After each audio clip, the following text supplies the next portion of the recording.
Welcome to season 3 of Flywheel Leadership. I'm excited to welcome Steven Puri. Steven is helping remote workers focus, finish faster, and feel healthy. Founder of the Sukha Company. Steven has raised $21 million of venture across 3 tech startups with 1 successful exit and been a film executive on 3 studio lots. Clearly, Steven has seen a variety of work environments. Welcome, Steven. I appreciate you being here. Graham, I love the fact that as you're reading that, you left out the part about 1 successful exit, 2 failures. That was very gracious of you to be like, let's just skip that part of the sentence. But you know what? You learn more from the failures. So true. I was going to let you share that piece, so thank you for jumping in with No, that. I'm sharing right now, man. Let's just keep it real. I love it. I'm excited to speak with you today. We open up each show with our Beyond the Bio segment, so I'll ask you a few questions to share more about yourself beyond the highlight reel as an opportunity to learn more about you and your business. Sound good? Yep. Okay. We're going to start off with your proudest professional accomplishment. I would say, I'm gonna give you 2 because they're from wildly different areas, right? It's sort of like, hey, 2 things you love: apples and space travel, right? So, one is early in my career, I got very lucky that I had met Roland Emmerich and Dean Devlin when they were setting up Independence Day, and went produced the digital effects for Independence Day, for which we won the Academy Award for the visual effects, right? So that was a great thing. And it takes 1,000 people to do that. It is not my achievement, it is a group achievement. And I'm very grateful to be part of that team. Let's just say that right now. But it definitely was something where I was like, wow, I poured energy into this and it yielded a return that was beyond what I had thought, and that helped me set up my first company. When Roland and Dean and I wrapped Independence Day, we got along really well, and we started a company together. For that company, Centropolis Effects raised about 15 million in venture and built that to about 82 people. We sold that to Das Werk when I was like 28, and that was awesome. It was like the 6x multiple. And in your 20s, when you think you're better looking than you are and smarter than you are, more successful than you are, all those things. So I was like, oh, this worked out really well. The movie did really well, brought us all a lot of heat, and then, sold the company. So yeah, that was a good one. The more recent one, I think the more meaningful one is, I'm having a son this fall. And in the course of thinking about that, because I've deliberately not had children, it's something I've stayed pretty far away from. I made that decision with Laura, my wife, where I was like, actually, with you, I think this would be an awesome experience. And it led me to think about things I've never thought about before. Things like, what am I doing to improve the world that I'm going to hand off to him and eventually his little sister? And a lot of what I do now, which is basically help people work in a healthier way, get more done more quickly using flow states. That, I think, is the thing I'm most proud of now, because I think that will influence the world in a better way, more than, oh, hey, you did the digital effects for Independence Day, and you worked on these movies, which are fun to talk about, but did they make the world better? Probably not. Well, congratulations, first of all. That's very exciting. Secondly, Independence Day, I would argue, made a profound impact in some form, right? I think there is some value in that, Yeah. probably beyond what some of those directly involved with it would even realize. Mm-hmm. I mean, even my son watched it a few months ago and Really? I think in some ways he was like, wow, that was really great effects back then, wasn't it? I'm like, yes. Now, compared to now, probably not the same level, but Correct. for its time, it was a huge deal, right? So, It was. Actually, I'm in the movie. If you just saw it recently, the shot where you see the Los Angeles basin with the huge destroyer sitting over it, I'm the person standing like in front of the camera. You're looking sort of over my shoulder at the destroyer. that's awesome. We were up on Mulholland Drive, and we just shot a plate of the plate is like a shot of us standing there, so that we could have like a foreground element to give you a sense of scale. Yeah. Very cool. Uncredited role, really didn't make any money from it, but it was a fun joke. Oh yeah, for sure. Um, so, Stephen, what would you say your superpower is? I I've learned a lot about the following thing. I have a very strong thesis that we all have something great inside us. And the question of this lifetime is, are you going to get it out or not? And if you're an individual contributor, there are things that you can do to say, how do I get this out of me?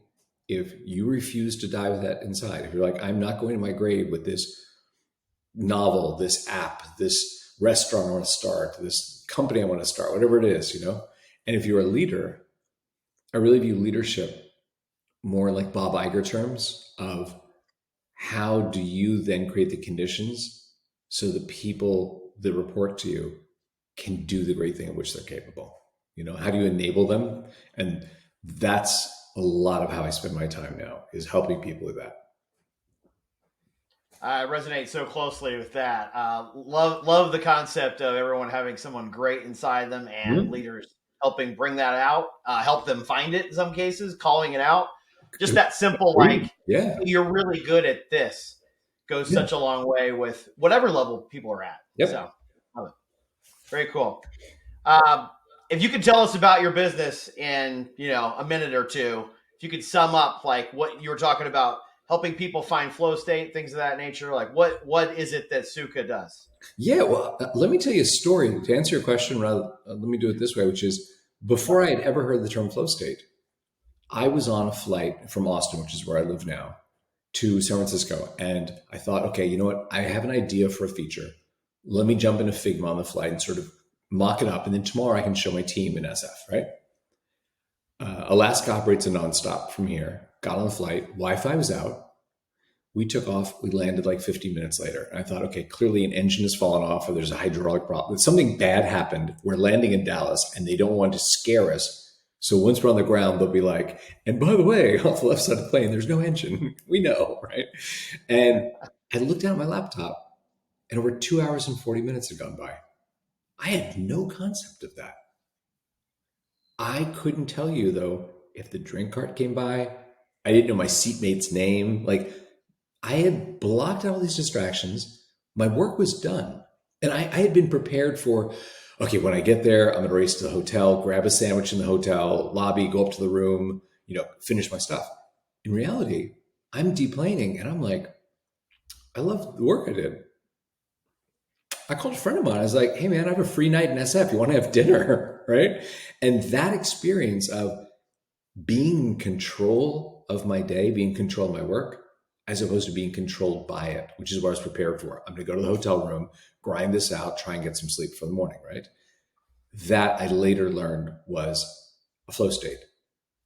And a lot of what I do, and I want to be very humble about this, is share what really smart people have researched over the past 40, 50 years on this sort of state where you get back in control and you feel good. You're doing your best work. You're doing it in a shorter amount of time, and you regain control of your life. You can do great things with ease. That is what I do. That's what Sukha Company does. It's a flow state app. That's amazing. So let's continue on that then. Like how does the app help with flow state? Well, you know what it is we just looked at how we could pull together the different conditions, the different aspects of getting into flow that the smart people have written about. And I just thought, there's such a fractured environment of like, well, you could listen to music over here and Brain FM and Endel or YouTube or Spotify, or whatever. You have this Pomodoro timer, you could have this task list, you could have this website blocker and this phone blocker. And I was like, I hate that. I just want in the morning to open one website with a big play button in the middle and just hit play, and it gives me everything I need to drop in and stay in, right? So let me back up and say, I know there are some of your listeners that are like, I'm a flow master. I already know everything about flow. I teach. Okay, I get it. There are maybe some others who are like, I've heard about it, but what exactly? I have a passing interest in this. Tell me more. So let me just set the table for 30 seconds so people are on the same footing. Is that fair? Yes, for sure. Okay, so there was a Hungarian-American psychologist, this dude, Mihai Csikszentmihalyi. He had a thesis. He's like, high performers in these different disciplines, artists, athletes, scientists, inventors, they seem to go into these high performing concentrated states where they do the stuff that makes them famous. They move the world and they talk about those states in very similar ways. There's something up with that. I want to find out what it is. So like Prometheus, he's like, I want to go up, steal fire from, the gods and bring it down to the rest of us. And that's what he did. When he was done with his research on all these disparate people, he said, here's what I found. And he wrote a book named Flow, which is the seminal work on this. It is from whence we get the term flow state.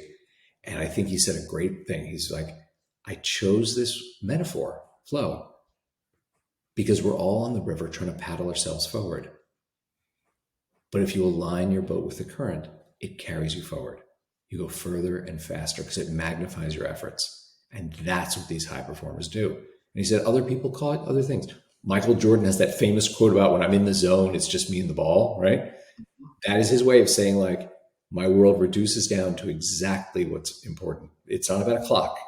It's not about a scoreboard. It's not about the stands. It's not even about the defenders. Because in reality, if I control this ball, if it does what I want, I'll be doing the things that 30 years later people are watching on highlight reels, or Picasso.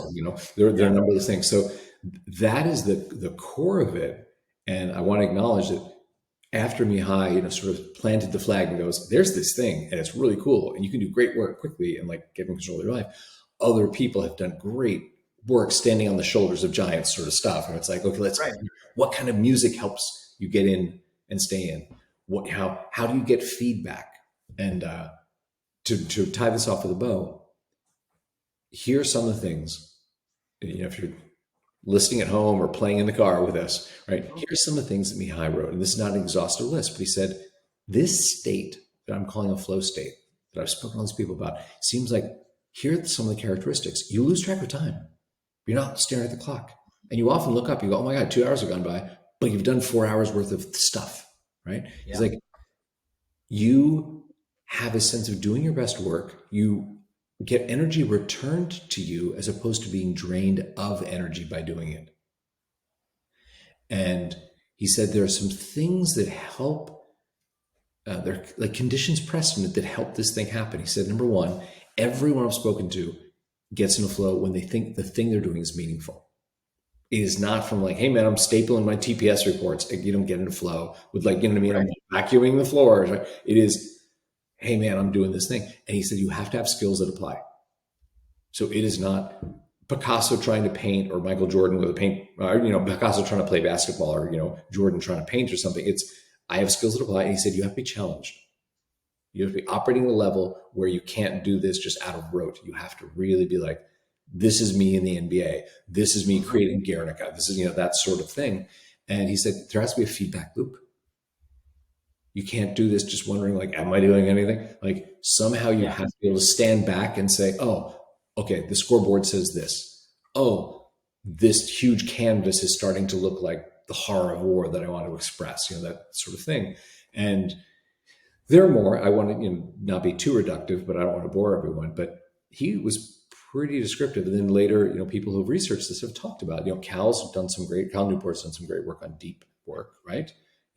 Nir has talked about the triggers that help you stay in and out of distraction or, traction. Kotler and the Flow Research Collective, like there were a lot of people who were like, hey man, if you want the magic, we researched it, it's here. What astonishes me is not a lot of people know about this. And if you make it part of either your team's work or your own work, the rewards are measurable, so I'll be quiet for a minute. Back to you, Graham. No, I appreciate it, Steve. That's really interesting stuff. And I think the power of finding something that a lot of people don't understand.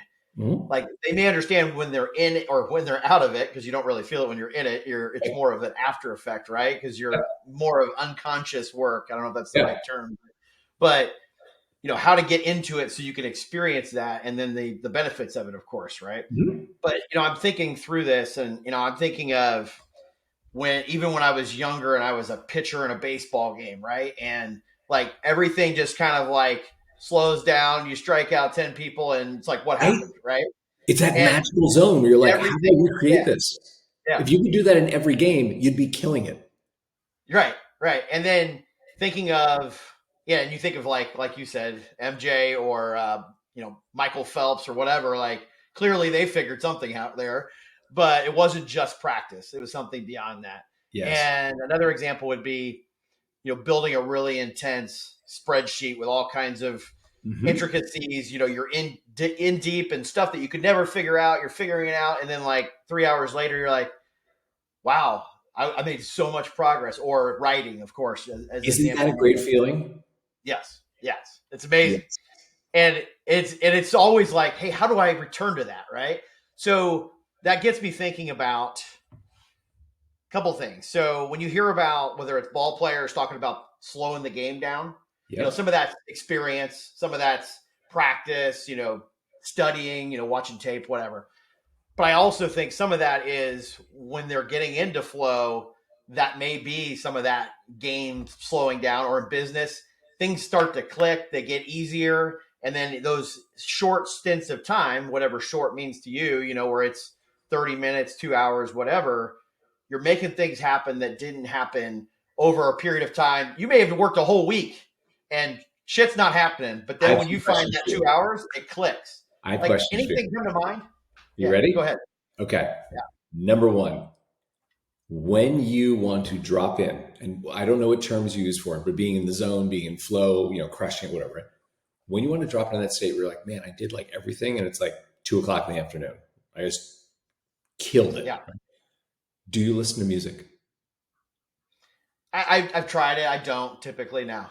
Now Interesting. I'm more of like a silence kind of thing. Yeah, yeah, yeah. AirPods in, so I can't hear the dog bark and the door ringing or anything. Like it's just focus. Okay, super interesting. I love learning about this. I'll tell you a little story on my end, which is Yeah. when we were creating the Sukha Company, the website. It's just a website with a play button, right? One of the things there's been a lot of research on is how people use music, because for a lot of people, creating that oral environment, right, AU oral kind of Yep. environment, it helps them block distractions, helps them sort of like not think about other things, because the mind kind of gets lulled into this like rhythm, like a racehorse Yep. moving forward, right? So initially, I looked at the research. I was like, okay, a ton of people have written like the sweet spot for most people, not you, but for most people, it's like 60 to 90 beats per minute, certain key signatures, ambient, non-vocal kind of music. So I happen to have, from my film career, a bunch of friends who are film composers who have time on their hands, right? I was like, hey, could you, within these guidelines, write a ton of music, And so we have like 1,000 hours of flow music. Now, here's something that I discovered. So in the course of doing that, had some people ask about binaural beats, which I did not know about. And some of your audience I know knows, some doesn't. Binaural beats, to be very simple, is the concept that if you feed your left and right ears music that is slightly offset, so you need headphones for this. You can't just listen to it coming out of your computer, because you can't really Yep. separate the left and right channels, right? But if you have headphones, this was a big thing when I was in SF. It was like, oh man, how many hertz offset the left and right channels stimulate your brain in what way? Because your brain then is challenged to try to reconcile the sound that's a little bit off between your two ears, but Mhm. an infinitesimal amount, right? 36 hertz, 40 hertz, 50 hertz, things like that. And the concept that maybe it stimulates different brain waves. Oh, well, this seems to work for delta or gamma. This is more for creativity. It's more for folks, right? So I thought that was interesting. So we launched some playlists with binaural beats. Oh, Steven learned something from his audience, right? From his membership, right? Then this happened. A buddy of mine who does the sound for LucasArts, for like the Star Wars games and stuff Yeah. like that, lives up in Marin. Son graduated from high school, and his graduation present was he wanted to go to Nepal, right? I made it, Dad, I'm going to college and things. So they went. He came back, and he said to me, when we were in Kathmandu, it poured rain one day. And it was this lush, delicious rain. And I had some of my audio equipment, so I recorded it. Do you want this recording? It's like 2 hours of rain. There's nothing more to it, but it was really like kind of cool. So of course, Yeah. what's the downside? Let's experiment with it. I was like, Julian, thanks you so much. We threw up a playlist in between all of the, upbeat, down tempo, lo-fi, binaural beats. We threw a playlist in. It was called Himalayan Dream Rain. And I was just like, it's 2 hours of rain in Kathmandu. Try it if you like it. It's our third most popular playlist. Oh, I love that sound. That's I was amazing. like, huh. Okay, didn't see that one coming. Where it's true, middle of the road is this kind of music. But some people are like, oh man, this evokes in me this period of time or this place, whatever, where I associate with being in flow. So then we tried a bunch of other stuff. We found a recording of a stream in Japan, surf in Cyprus, birds at this lake near my partner Tony up in like British Columbia, like Vancouver. There's Mhm. a Emerald Lake, it's like around there. Got a recording of that with like the indigenous birds of that area, I guess, and the lapping of the water on the side of the lake. Who knew? People love that stuff. And I was like, Mhm. this is a great learning for me. It's just like you throw something out there, you go, hey, does this work? Some have more listens than others, but that was one of the things I found because when we talk about flow, a lot of the research shows it takes you 15 to 23 minutes to drop in. You don't just sit down and go, I'm in flow, I'm crushing it. Like you have to Right, right. let your mind get in. And if you get interrupted, it takes you another 15 to 23 to get back into that state. So that's why we offer music. And it's interesting because, like for you, I get it. Silence is your thing, you know? And you're probably, if you had to work in an open office, you would have headphones on or something so people wouldn't come up and talk to you while you're working and it was quiet, Mhm. right? Yep. I totally get Yep. it. I was always someone that couldn't get to that level out, in the like the open office. Had to be in a closed room or whatever in order to actually like get real work done. Right I now, if got I was you. on the phone and talking to people and all that, of course, like open office is fine, but not when I was trying to get like the quiet work done. The Right. real work done. Yeah. So I was thinking back as you're talking about those different sounds, and I used to listen to a lot of like quieter music when I was trying to really Mhm. focus, right? Yeah. Um, and I don't know if that changes over time for people or what. But I was thinking of, well, maybe I need to get back to that, right, and try some of that out because being in an operations role, finding flow is a little challenging when you've got slack beating down your door and whatever else, right? So you have to really be intentional about that time, whether that's early, late, or different parts of the day when it's maybe a little quieter. So that's interesting. You got me thinking there. You know what? And what, I'm going to say something that I believe you believe from listening to your other pods, but I'm going to articulate it in a slightly different way, Mm-hmm. which is what we aspire to as leaders of a team or as ICs is we aspire to have that staff meeting or that stand up where someone says the thing where everyone goes, dude, we should do what Graham said, like now, like right now. That changes the Yeah. trajectory of our company as opposed to the, hey, I got this done yesterday. This is what I'm doing today. I'm not blocked right now. By the way, I returned all my emails. There's no prize for returning your inbox zero is not a thing, right? God bless you for doing it. I returned all my Yep. slacks. No company won because everyone returned their slacks.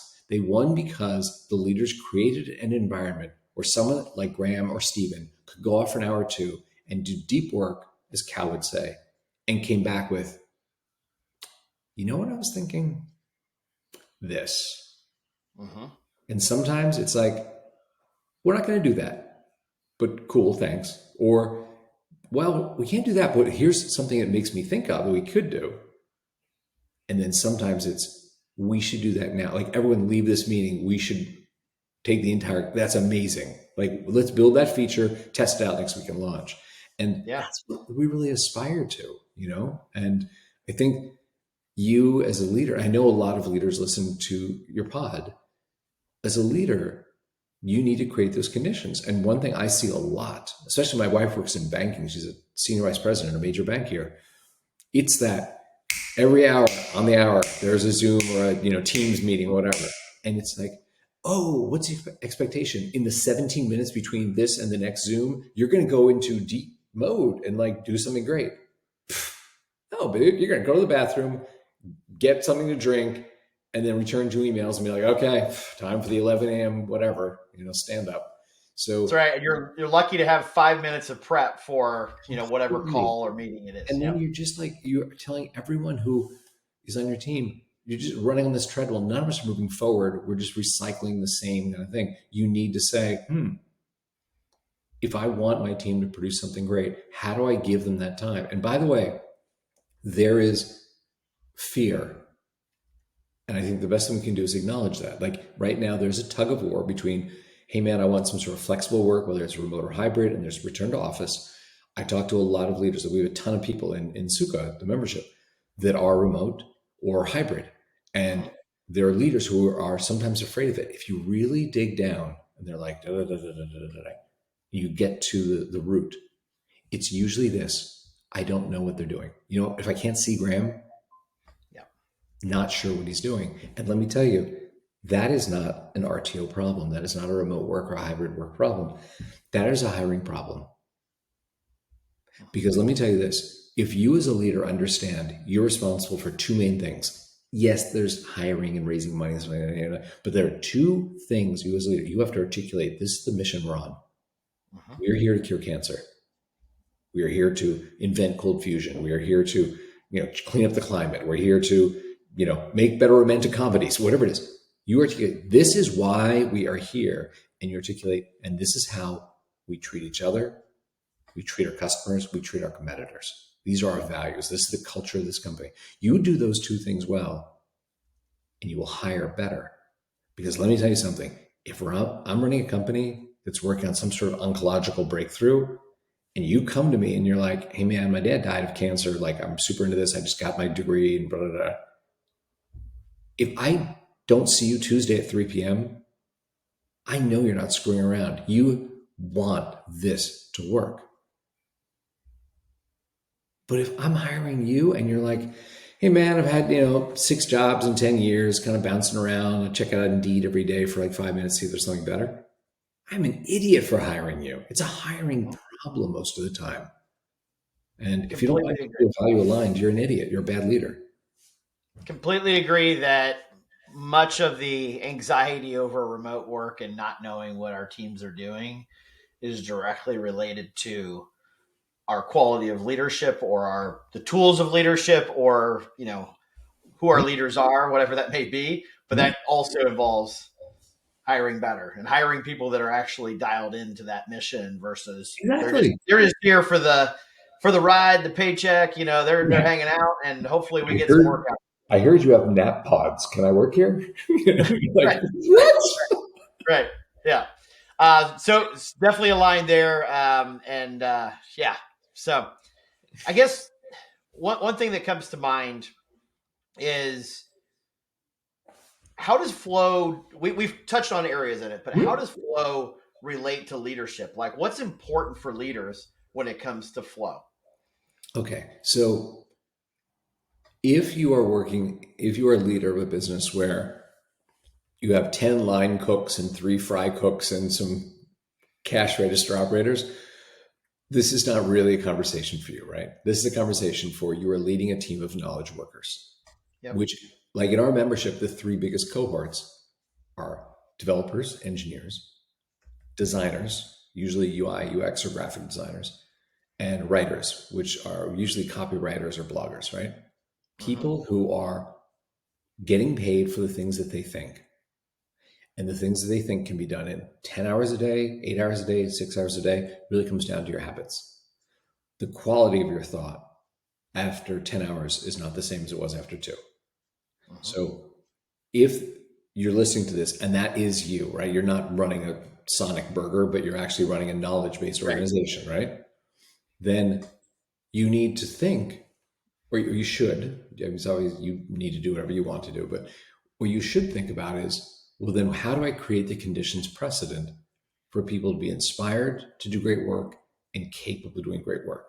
So that is one thing we talked about earlier, which is if you're going to have a company where you have 40-person meetings every hour in the hour, you will go sideways. No, the reason innovators come out of nowhere with little teams of 6 people that eat your lunch is because they're not doing that. So if you've experienced a flow state or you believe in the power of that, it's all out there. And by the way, you don't need my app. You don't need anybody's app. You don't need any tool. You simply need to make a commitment to say, hey guys, what if we were to do an experiment? And what if every day we're going to block out an hour in all our calendars? We will have an agreement. Don't set a meeting with each other. Don't set client meetings in that hour. We can collectively determine what that hour is. And I'll talk about that in a moment. But don't slack each other. And let's just see like what comes out of this. Because if it turns into staff meetings where people are like, dude, this is the most energizing, interesting staff meeting I've ever had. It's not just like, what did I do today? What do I do yesterday? I'm not blocked, you know? If it turns into like, dude, Graham, that's a really interesting idea. Like, why don't you and Stephen go off and develop that? And tomorrow, like, tell us what comes out of it, your thought on that.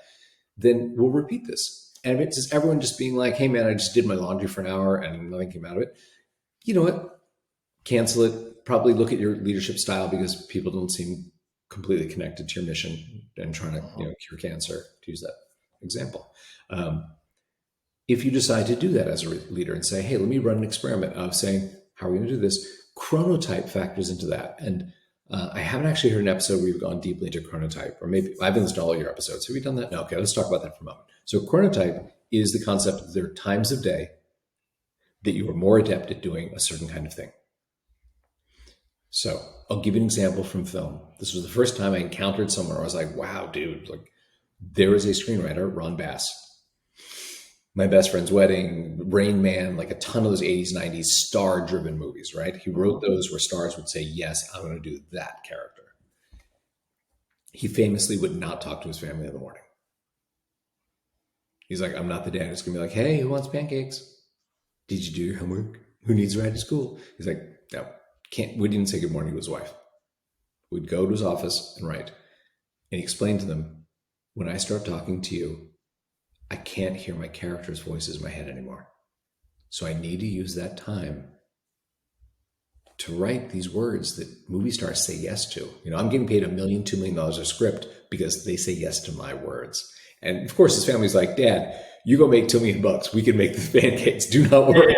Yeah. You do you. Right? So that was very interesting. And he said in the afternoon, I can do, he had a stable of writers. And he's like, I can do story breaking. I can do studio notes. I can do things like that. I can do collaborative work. But this is how I work. And that he was like, without saying these words, he's like, I know my chronotype. These times of day are sacred for this kind of thing, right? Now, some people are more attuned to that than others. You can easily figure out your chronotype for free. Take a piece of paper. Just draw lines, draw Monday through Friday, morning and afternoon. Simple. Not to the minute, not even to the hour. Just generally write down for a week, or you can do it for 2 weeks. Hey man, this morning I wrote blog posts. How'd you feel? Pretty good. Tomorrow afternoon I wrote blog posts. How do you feel? The muses weren't singing. Oh, I had to do some coding. And just jot down what those things are. I'm telling you, you look back at that after 5 or 10 days of that, and you will see your patterns. Like, I should be writing blank from 8 to 10 a.m. That's when I'm clear in this way. I should be returning emails and doing, as Cal would say, shallow work right after lunch. I'm useless at coding, at doing business plans, at doing slide decks, at doing after lunch. That's when I should just bang out my inbox, right? And not use that early morning time to get through my inbox, because that's actually when I can do quality deep work, not just here, I've approved your PTO, right. Do that at 2 or whatever time. So that concept plays into that. If you as a leader go, hey, let's do an experiment and see if we can actually generate better ideas that differentiate our business. You want to have a collaborative conversation around like, hey, who understands what time of day would be the right time for us to do that? Because maybe if you say we're going to do flow time from 1 to 2 p.m. and everyone's in a carbo coma, you're going to fail. That experiment will be like, just extended my nap, Right. Anyway, back to you in the studio, Graham. I'm sorry? Back to you in the studio. No, you're good. Yeah, completely makes sense. And I do think that's really important. I have not, I've thought a lot about that for my own schedule, and I've coached leaders on it, of course. But from a company-wide perspective, there's been times where we've tried like Friday afternoon type of things and stuff like that. But you've given me some things to think about for sure on, getting more intentional about some of those kinds of things. Because especially, we've got a team of creatives, like we've got to be able to give them time to actually do their thing, not be on calls all day. Right? That's not where you're going to be creative. Yeah. So, yeah. I'm just saying. Just saying. Okay, where would you like to go from here? What would be the most valuable thing we could talk about for your people?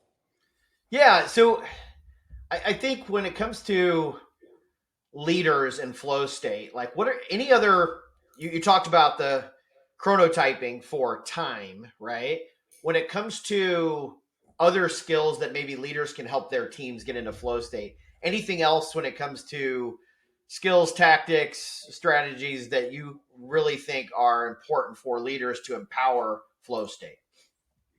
Well, I can tell you this is, I want to represent knowledge that I'm passing along with Yeah. credit to the people who did the work, right? I'm here to make it available. My goal is to say there is great research on this weird thing that I felt, which was powerful. Let me just make it super easy. So you just open a website in the morning, hit play, right? So I'm not the researcher behind this, but I'm passionate advocate for it. So Yeah. we talked about things that get you into flow, right? You need to have an hour or two, right? You need to have a meaningful task. As Mihai wrote, you think what you're doing is meaningless, you're not going to be in flow. You're going to be in a state of annoyance, not flow, right? Yep. You need to find what's your oral environment because that helps a lot, right? And for you, that oral environment is silence. It's not filling it with sound, it's removing sound, right? Which is totally valid. I haven't met a lot of people like you. Most people do use some sort of sound, whether it's rain or binaural beats or whatever, right? But I like learning. You're passionate about that. So here's another part. And this is a question for you.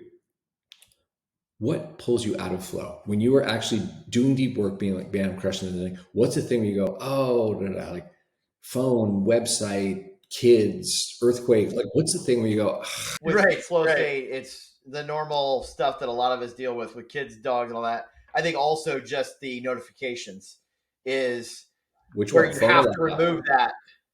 I'm sorry. Okay. Either one, really. Like Slack is a big one, right? I think I've turned most other Yep. things off besides Slack.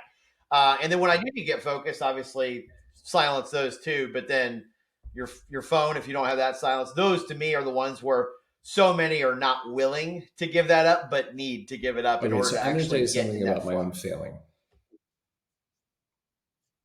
I noticed that I was finishing later in the day or having those days where I'm like, okay, I'll get up early tomorrow and finish today's work tomorrow before I start tomorrow's work, which is the lie you tell yourself.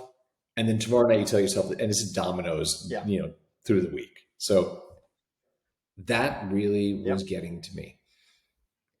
And when I looked at it, I realized there were two problems I needed to solve. The root of it really came down to these two things. One was what I call now the cold start problem I have, which is, hey, Graham, tomorrow morning at 9, I have to get going on writing this blog post or doing this deck or whatever. 9:15, I'd be returning a couple emails. Like I gotta, 9:30, maybe quick scroll of the news or doom scrolling or something, and then I sort of get rolling. And the pain of that is not felt at 9:30. It's felt at 6 when it's like, okay, Laura, I know we have to go to dinner. Okay, so listen, after dinner, I really need to get some stuff done. So Graham always makes it long. We like try and keep it a short dinner because I got to get home and do some work tonight. And you're like in that sucky place of like, okay, how do I make more time for the stuff that I didn't need that much time to do, but I didn't use my time well, right? So that cold start thing I looked at, that was problem one. And I was like, that the 6 whys, like going back to the Toyota thing, I'm like, okay, why am I not starting at 9? Well, because I'm procrastinating. Why am I procrastinating? Why am I not? And I got it down to this. This was the heart of it. I either looked at my task list and there were 17 things on it. I was like, this is almost paralyzing because they all have to get done. And I'm like, between now and the, 8:30 podcast with Graham, I'm not going to get 17 things done. It's just overwhelming. Or something on there would be just daunting. Hey, that's right. I jotted down, I need to write my book, relaunch the website. I'm not going to make a dent in that in the next hour, right? So I solved that by saying, you know what? In the morning, when I hit play on Sukha, number one, it hides everything but my top 3 priorities. So I don't have that task list staring at me. It's there, it's captured, so I don't have to remember it. It shows me my top 3, which is a very good productivity sort of technique. I'm just saying, like, if you think you're doing more than 3 things, you're kidding yourself, right? So looking at those 3, I often have the feeling of like, oh, I can totally knock those out. Yeah, I'm gonna, I've got to write back that thing, and I need to do the deck. Okay, got it, right? And it just is that little momentum that builds. Simple thing. My task list is there, but when I look up, I see those 3. I finish them, right? Or if there's something big on there, I have a smart assistant that goes like, hey, Steven, hey, write your book is a great goal, but it's not a task. What if today's task is just outline chapter 3? Because I know you outlined chapters 1 or 2. You finished those this week. and you generally take about 30 minutes. How about we turn that into just outline chapter 3, 30 minutes? And it helps me to time box. So that helped me with the cold start problem. And then the other one is what you brought up, which is I would find in the course of doing something, maybe I was in a good flow, in a good rhythm, and then, as near I would say, I would have an internal trigger where maybe I'm coding something and the build keeps failing. So frustrating. Okay, maybe I'm writing, the blog post and the muses are not singing. Like I look at the paragraph, I'm like, I have to rewrite that. It sucks, right? In that moment, thanks to the beauty of technology, my hand reaches for instant dopamine. Oh, here's my phone. Let me just check and see, if Laura WhatsApped me, if my buddy, Eric in France WhatsApped. Let's see. Oh, yeah, maybe I'll just quick look at the newsroom. I think about, what that blog post should be. And that is never 1 minute. That's 5 minutes, becomes 10, it becomes 20, which becomes I didn't finish today, right? So same thing with websites. You need to open a YouTube video to see something you're learning. And at the end of it, like it suggests the recommender engine is like, here's some things you'd love. And you're like, I do love those things. Okay, I'll just quickly watch that one about A380s because I think they're fascinating, right? So to help with that, we did with Sukha 2 really simple things. When I hit play in the morning, there's a QR code that pops up. I can shoot with my phone, put my phone down. If I pick up my phone, my smart assistant says, hey, Steven, is your phone helping you? And I just get that one moment to say, who do I want to be? Do I want to be that guy who's done? Or do I want to be that guy? It's like, Laura, we got to get home early from dinner so I can finish up. Who do you want to be? And in that moment, I can make the right decision. I may make the wrong decision, but I give myself that little moment. It's not a lock. I can use my phone if I need to, but it just says, who do you want to be? Same thing with the website. I can customize and Sukha the websites. So if I open one of those sites, and I'll tell you, it's interesting seeing the aggregated data across a lot of people now. Seasonally, there's like, ESPN is a big distraction for people, or MLB or NFL.com or something. Other times around the certain holidays, it's Amazon and Etsy, like before Labor Day, before Memorial Day, before the holidays. And you see it where people are like, please keep me off Etsy. Please keep me off Amazon. And all we do is you open up Amazon. Right. And I don't know, what's your worst website distraction? What is it? It's probably more so the phone and just checking Slack, email, even on my phone, LinkedIn. Right? Okay, yeah, exactly. So we help with the phone. But for websites, we just have a little pop-up that says, it seems like Facebook or whatever is distracting you. And you can just choose, should I close it? Yeah. Should I not?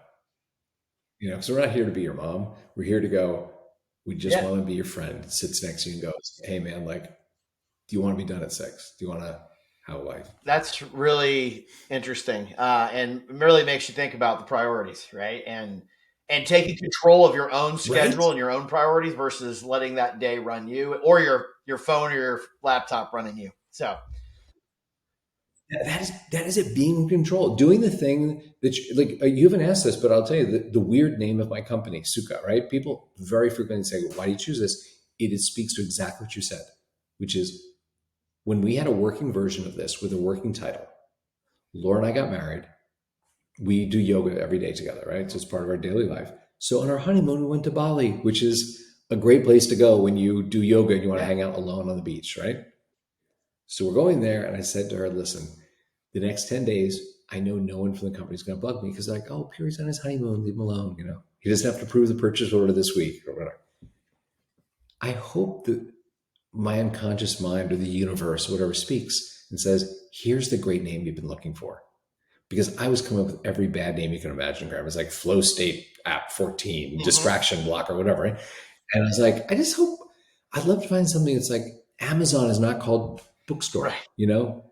Nike's not like shoemaker company. You know what I mean? Like something that has that kind of oh, that's why it's called Nike, like Goddess of Victory. Oh, that's kind of cool. Like that thing. And Laura's like, I wish that for you. Good luck. So we got there and I said, I think what would seed my imagination is if today I just talk to maybe 2 or 3 members from 5-10 minutes and go, hey man, what's your favorite part of this? Because maybe that'll sit in my unconscious over the next week or two and bubble up. She's like, I'm going to the pool. You enjoy your Zooms. I will see you at dinner, my friend, right? So I popped in the group chat. I was like, hey, who has a minute to talk to me? 3 people said yes. And I asked that. I was just like, hey, what's your favorite feature? Do you love the smart assistant? Do you love the phone blocker, website blocker, the music, the timer? What do you want? Right? The third guy, we're in our wrap up, and I was like, Graham, I asked you for 10 minutes. I want to be respectful of your time. So let's wrap up. Thank you for your input. And this guy says to me, Steven, you asked the wrong questions. And I'm like, okay, I'll take the bait. What's the right question, guy that I don't know that well? And he was like, you should have asked me why I pay you.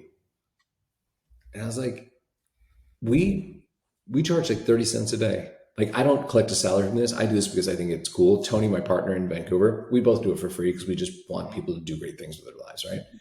So I was like, okay, but fine. Why do you pay me? He said, so the last year or two, I find I have two kinds of days. At 3 o'clock, I can be playing with my kids. They're 2 and 4 now. Or at 6 o'clock, I can be down on myself. Where the hell did the day go? I suck.